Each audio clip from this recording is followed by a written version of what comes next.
Two farmers have worked the fields on either side of the same road all their lives. In all that time they have never once quarreled. One morning a stranger walks down the road between them, wearing a tall pointed cap, and goes on his way without a word to either man. That evening the first farmer says, "Did you see the fellow in the white cap?" And the second one says, "The cap was black." And that is it. A lifetime of friendship, and the two of them are on the ground swinging at each other over the color of a hat. The stranger comes back. He is enjoying himself. He tells them the cap was white down one side and black down the other. Then he says the line the whole story exists to deliver. You are both right. You are both wrong. Each of you saw one side. He is not a folktale character. He is a god. He is also, in a great many dictionaries and Bibles, the word for Satan, by a decision we can date. His name is Eshu. He belongs to a religion that went into the slave ships and came out alive on the other side of the Atlantic.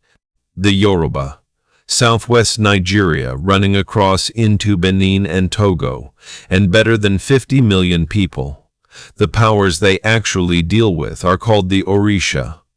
By the end of this you will be able to name every major Orisha and say what color, what number, and what object belongs to each one. And you will be able to do the harder thing. Say which piece of what you have heard is West African, and which was added in Havana, in Bahia, or in a missionary's notebook.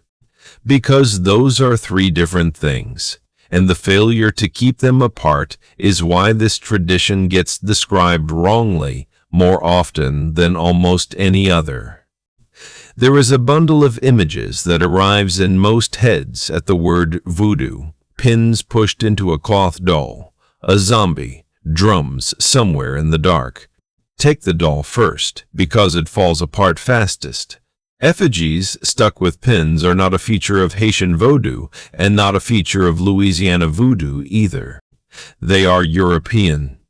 The English word is poppet. They turn up in English witch trials, and the classicist Christopher Faraoni traced pierced binding figures back to ancient Greece. The zombie is Haitian, and the word behind it is Central African. It reached America through a lurid travel book published in 1929, and 3 years later through a film called White Zombie. Now the word voodoo itself. It is not a Yoruba word at all. It is Fon, from the kingdom of Dahomey in what is now Benin, Vodun, a spirit. And that matters, because three separate religions get bolted together into one sinister lump, and they are not the same religion. 1. The Orisha tradition of the Yoruba in West Africa. That is our subject today, and everything else here descends from it. 2. Santeria, properly called Regla de Ocha or Lukumi in Cuba. Yoruba at the root, Catholic and Spiritist in the branches, and Cuban in a way nothing in Nigeria is. 3. Haitian Vodou, whose spine is Fon and U and Congo, with Yoruba as one thread among several. Different spirits, different names, different language. All three have clergy, liturgy, ethics, initiation, and members. All three are being practiced tonight.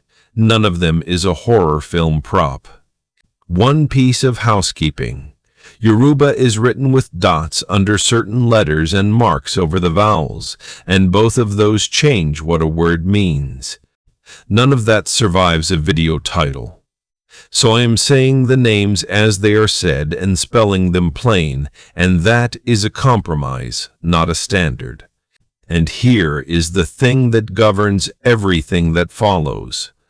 There is no scripture, no canon, no founder, no book anybody can hold up and call the source.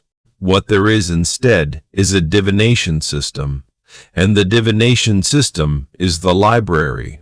It is called Ifa. Its Orisha is Orunmila. Its priest is a Babalawo, which means father of secrets. He casts a divining chain strung with curved half-shells, or he manipulates 16 sacred palm nuts by hand, and he reads the pattern that comes out. Every pattern is a sign, an Odu. There are 16 principal Odu, and each one pairs with each of the 16, which produces 256 signs in all. Attached to every sign is a body of verse, stories, precedents, case law. They are called isi, and they are not written down anywhere. They are memorized. A babalawo carries that corpus in his head, and the training that puts it there is measured in years, not in weeks.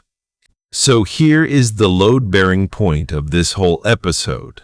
The mythology of the Yoruba is an oral literature held in the memory of specialists, which means there is no master copy to check a version against. There is what your teacher taught you, in your lineage, in your town. So when two accounts of the same God disagree, that is not somebody getting it wrong.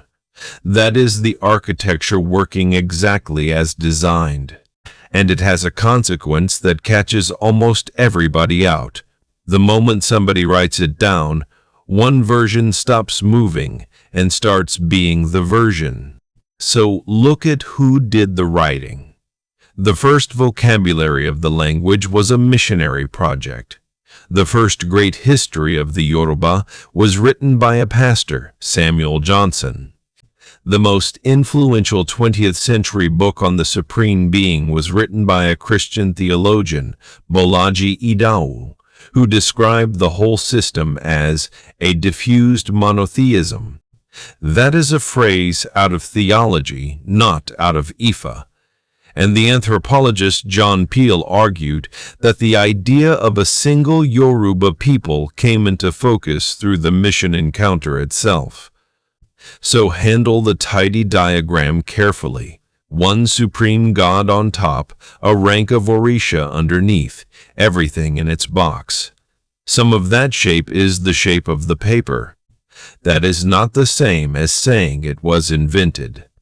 Olodumare is in the oldest verses anybody collected, and he is built into the language.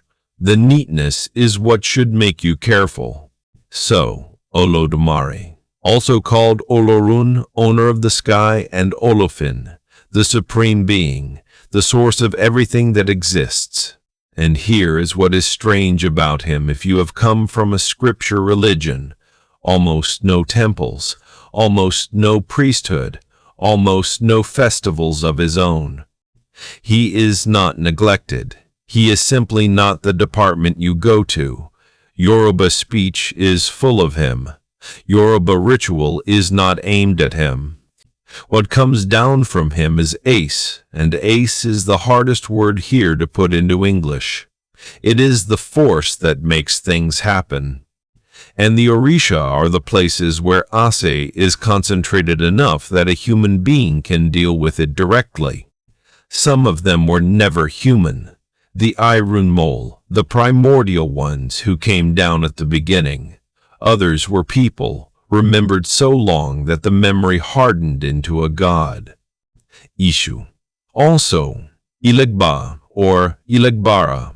In Cuba, Ilegua. In Brazil, Eshu. Hold those two names, we are coming back for them. He is the messenger. Every word that goes up from a human being to an Orisha, and every word that comes back down travels through him, which is why he eats first. Every offering at every ceremony begins with a portion for Eshu, before the god it was meant for, not out of fear, out of procedure. His place is the crossroads, also the doorway, the gate, the market entrance, the threshold of any compound, anywhere a choice has to be made about which way to go.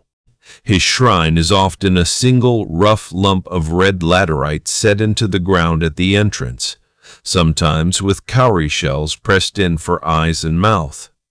His colors are red and black, and every single day of the traditional week belongs to him. He is the only one who gets all of them. He is not evil, and he is not the adversary of the good. He is the principle that the world contains chance and mischief and the unforeseen, and that this is by design. Which is what the hat is about. Not that Eshu is a liar. That two honest men can see opposite things and both be right. Now the translation. In 1842, a Yoruba man named Samuel Ajayi Crowther published the first vocabulary of his own language. He would later become the first African Anglican bishop. He needed a Yoruba word for the devil. He chose Eshu, and that choice went into the dictionaries, then into the Bible translation, and from there into ordinary speech. It is still there. A Nigerian linguist, Kola Tubosun, had to push Google Translate into no longer rendering Eshu as devil, and it took him more than one attempt. So a god of thresholds was made into Satan in his own language by lexicography. That is the cleanest example there is of what the written layer can do. Now the beginning of the world, which happens at a specific address, Ile Ife, in what is today Osun State, Nigeria. Before the beginning there is only water. Olodumare hands the job of making land to Obatala, the great Orisha in white, and issues him the materials. A snail shell packed with sand, a bird, a hen in some verses, a cockerel in others, a chameleon, and a chameleon let down out of the sky. He climbs down the chain. He pours out the sand. The bird scratches and scatters it, and wherever the sand scatters, ground spreads out. Then the chameleon is sent out to walk on it. Chameleons step carefully, and a chameleon's feet will tell you whether ground will hold. It holds. The place is named Ife, and every Yoruba account of the world starts from that one spot. That is the clean version. There is another, and it is the one the tradition tells more often. On the way down, Obatala is offered palm wine. He drinks it. He falls asleep. And Oduduwa takes the shell of sand and does the job instead, which is why the kings of Ife descend from Oduduwa and not from Obatala. Two versions, two founders, two lines of descent. This is not only a story about creation, it is a claim about where a dynasty came from. And underneath the story there is a real city. Archaeologists put urban Ife at its height across the 12th to 14th centuries. Its casters made brass and terracotta heads of such exact naturalism that European scholars at first refused to accept where they had come from. So Ife is not a mythical location. It has paved courtyards, a workshop tradition, and a king, the Uni, still on that throne today. Obatala's other assignment is the human body. He molds the shapes out of clay. Olodumare supplies the breath.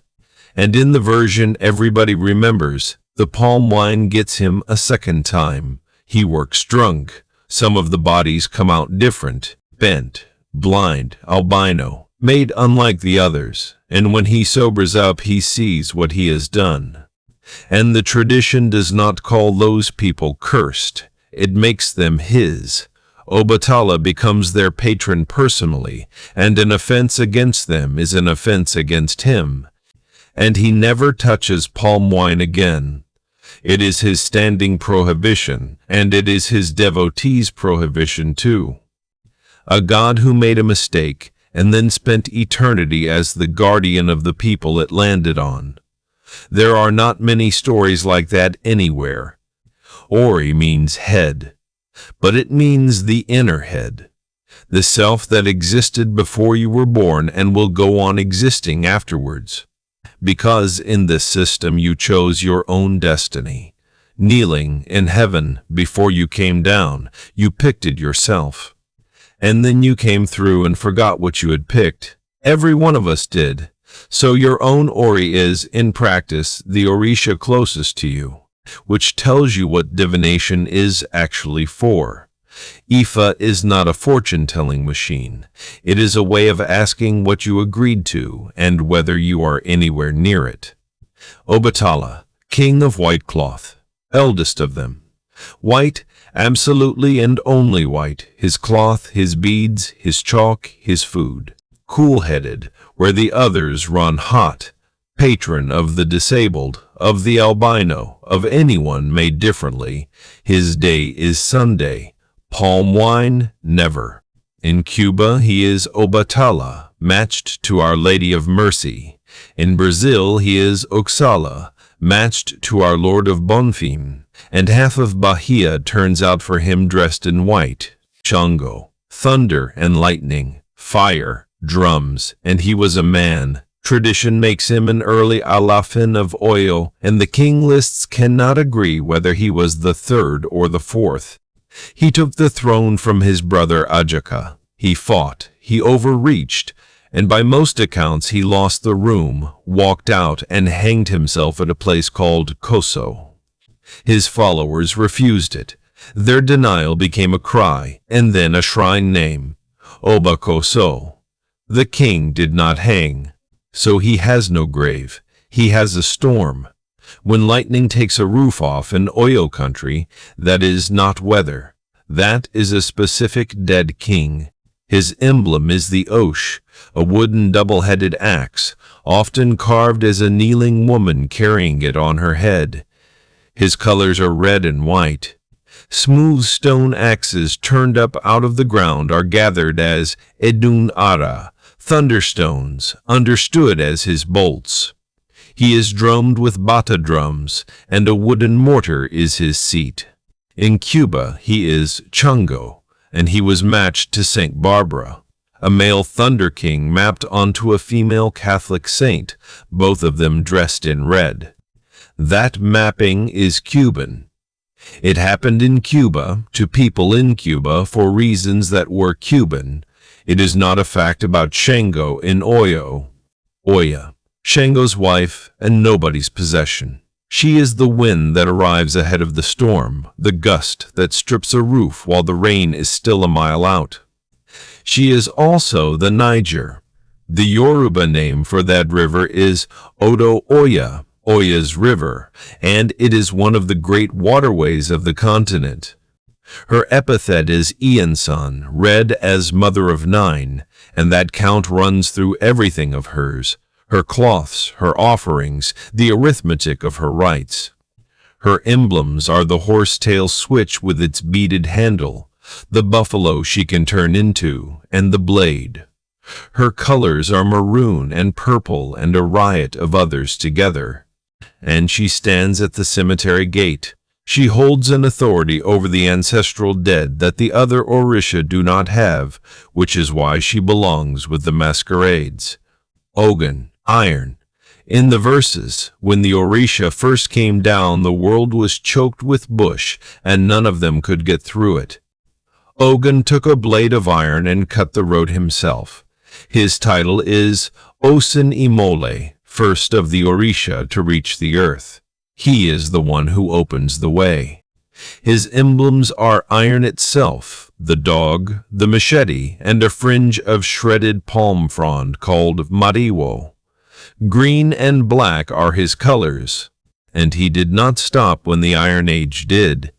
He is the blacksmith and the hunter and the soldier, and he is also the lorry driver's amulet and the surgeon's blade. A traditionalist swearing an oath in a Nigerian court may kiss a piece of iron in his name. Living gods do not retire, they are issued new tools. Across the water he is matched to St. Peter in Cuba, to St. George or St. Anthony in Brazil, depending on the house, and in Haiti he is Ogun, matched to St. James.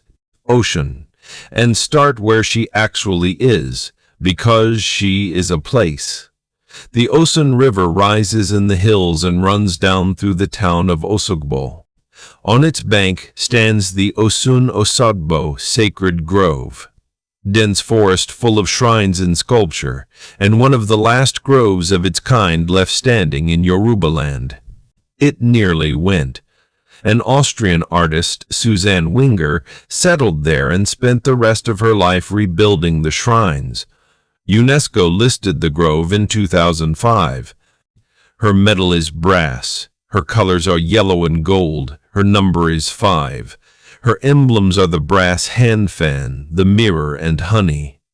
And she is not a minor goddess of prettiness. There is an Ifa verse where the Orisha are sent to prepare the world and leave the one woman among them out of it. Nothing works. The rain will not fall.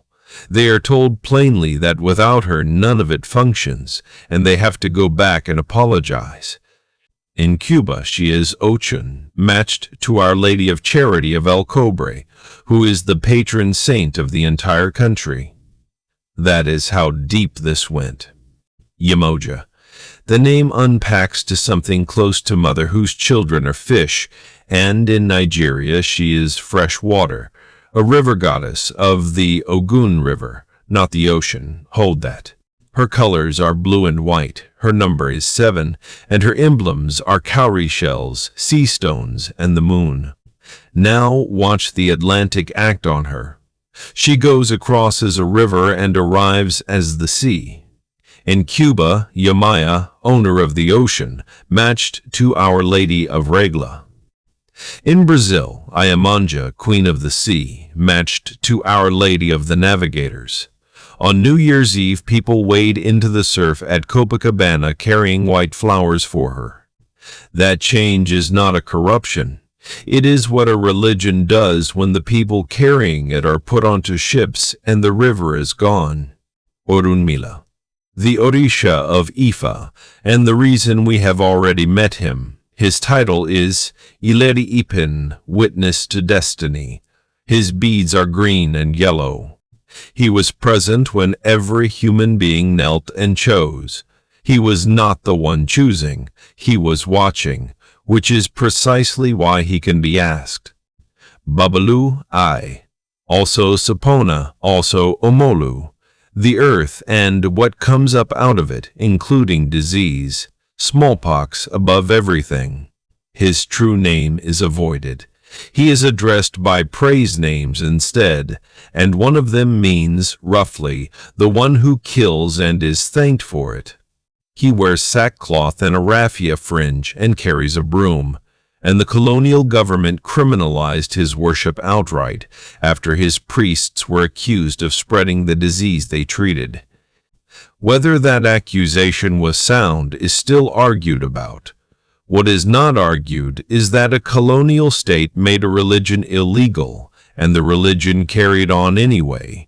In Cuba, he is matched to St. Lazarus, and every December tens of thousands of people walk out to his church outside Havana, some of them on their knees. Osanyan. Leaves. Every remedy and every ritual bath in the tradition needs plants, and the plants are his. He is imagined with one leg, one arm, and one eye. Ibeji. The twins. And this is not an abstraction. Yoruba country records one of the highest twin birth rates ever measured, concentrated around the town of Igbo-Ora. Twins are sacred, and they sit under Shango. The first one out is Taiwo, who tastes the world. The second is Kahinde, and Kahinde is reckoned the elder for sending him ahead. When a twin dies, a small wooden figure is carved, and the mother washes it, dresses it, feeds it, and carries it. Museums file those figures under art. They were somebody's child.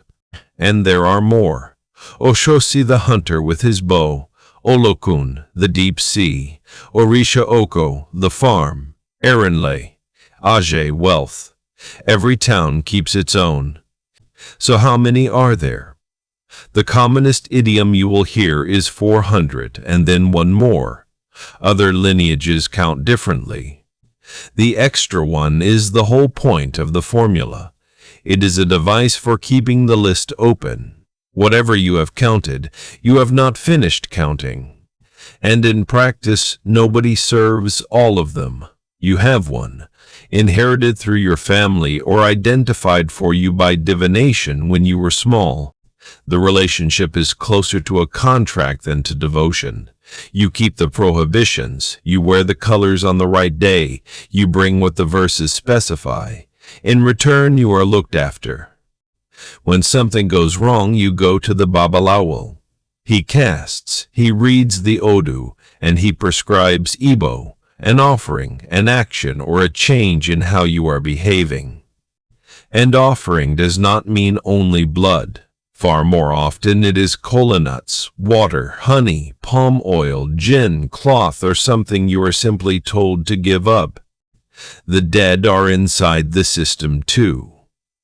Igungun is the ancestral masquerade, a dancer covered from crown to floor in layered cloth, with no skin showing anywhere. Because what is walking is not the man. The panels fly out as he turns, and the wind coming off them is treated as a blessing. Oya's masquerades, her wind again. And in the southwest there is Gelede, which honors Awan Iowa, our mothers, the spiritual power of older women treated as something to be courted rather than crossed.